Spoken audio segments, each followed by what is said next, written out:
And new at 10 o'clock, for the very first time, we are getting a better look at the Dallas Police Department's assessment of what happened when protests and then riots broke out in downtown following the death of George Floyd.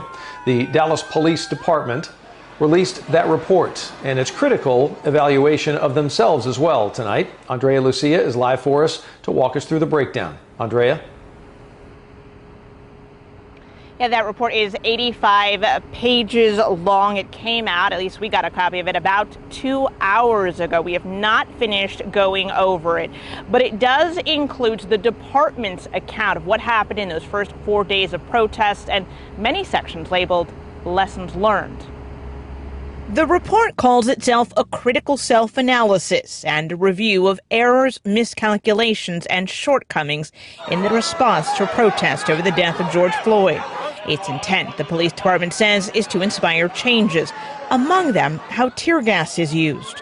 According to the report, deployment will now only be at the direction of the chief of police or their designee and will not be used to direct crowd movements.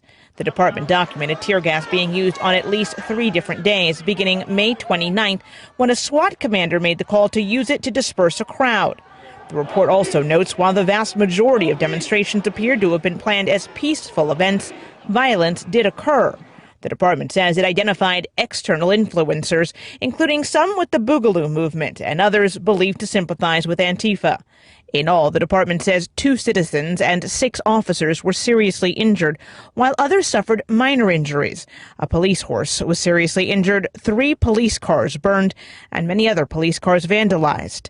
About $5 million in property destruction occurred, while another $3 million was spent by Dallas police in responding to the protests. Well, not included in this report are details of ongoing criminal and administrative investigations into complaints of officers' use of force.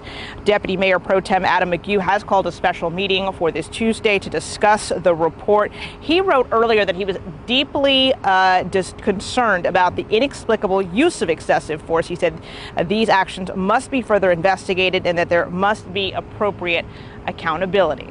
Reporting live, Andrea Lucia, CBS 11 News.